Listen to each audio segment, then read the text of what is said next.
Alors donc oui, en effet, si vous voulez retoucher les courbures, etc., il faut d'abord sélectionner évidemment la forme, touche CTRL, clic. Et avec la plume, il va falloir, soit vous pouvez ajouter des points quand vous vous mettez le long d'un tracé, ça devient un plus, vous pouvez cliquer et il y a un point avec tangente qui arrive. Ça c'est une solution. Soit vous pouvez en enlever avec la plume quand vous venez sur le point, pas sur les poignées de tangente, hein, sur le point. Ça devient moins, vous cliquez. Ça l'enlève. Ça, c'est une chose.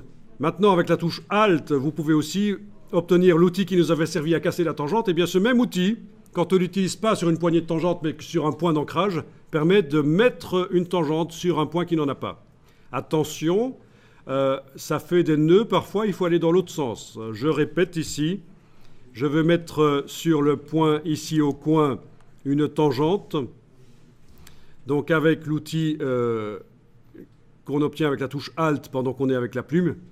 Je fais un cliquer-glisser, mais parfois si vous glissez dans le sens qu'il ne faut pas, ça fait un nœud, c'est pas bon, il faut glisser dans l'autre sens. Et voilà, et on a une courbe qu'on a mise, une tangente qu'on a mise sur un point. Et qui pourrait être cassée aussi, cette tangente, évidemment. Donc c'est des manipulations après avoir fait le tracé. Donc parfois, on voit des méthodes qui expliquent qu'il faut faire des tracés en cliquant tout simplement. Clic, clic, clic, clic. Et donc ça fait des droites. Et puis après, vous venez avec l'outil, avec la touche Alt, mettre les tangentes. C'est évidemment totalement foireux comme méthode. Il ne faut pas faire ça.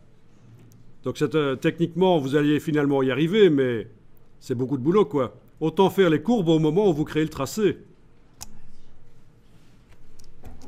Donc là, je supprime. Voilà.